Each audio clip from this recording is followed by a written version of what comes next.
Isang magandang araw at ito naman yung ating panibagong vlog. So dito sa aming barangay, medyo matagal na kasi ito. Merong konting obstruction sa kalsada. Kung nakikita nyo, nabulok na dito yung mga basura, yung dahon at kung ano-ano pa. So yung kailangan natin ay maging maluwag yung ating kalsada para na makadaan ang lahat ng ligtas. So dahil naisipan ko mag-jogging at dumaan ako dito, nakita ko ito. Dinala ko na lang yung aking mga gamit at nakapag-desisyon ako na sabi ko, eto, lilinisin ko ito para maging maluwag na yung aming kalsada. Kasi araw-araw din ako ditong dumadaan bilang nagbabiyahe kasi ako ng tricycle, guys.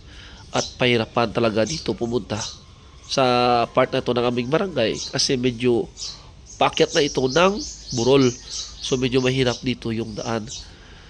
Kaya ito, naisipan ko na linisin. So kung nakikita nyo, di ba, mas maganda tingnan kapag yung ating kalsada ay maluwag. At dito naman sa kabila, marami-rami din na dito sa kabila. Ayun, no? So halos siguro mga kalahating dipa na yung kinain ng kalsada. Kinain ng mga basura. So kailangan lang natin talaga is linisin. At tapos, every week or every month, i-maintain natin yung kalinisan para hindi na tumambak sa kalsada yung mga dahon, yung mga damo at hindi na tumaas.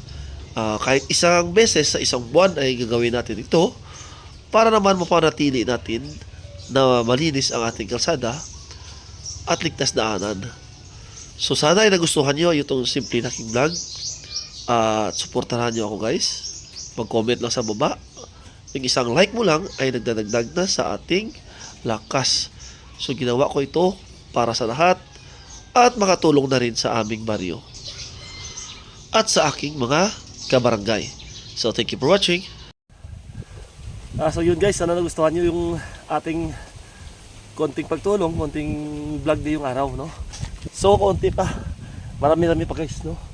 Hindi ko na kaya yung init, lalo-lalo na yung plastic yung damit ko. So grabe na, baka ma-dehydrate tayo, no? So promise, babalikan ko to, tatapusin ko to hanggang sa saan man may ganitong sitwasyon na nangangailangan para maging maluwag yung ating kalsada. Ito yung aking simpleng tulong. Ang isang pag-like mo at pag-comment, malaking bagay na para madagdagan yung ating kasipagan. So please support me, guys. Mag-comment ka na sa baba, engagement na yun. Tulungan na tayo, lalo-lalo na sa mga baguhan, sa hindi pa monetize. Mag-iwan kayo ng bakas para at least makita ka ng mga followers natin. Magtulungan yung ating mga kaibigan, no? Enjoy and goodbye.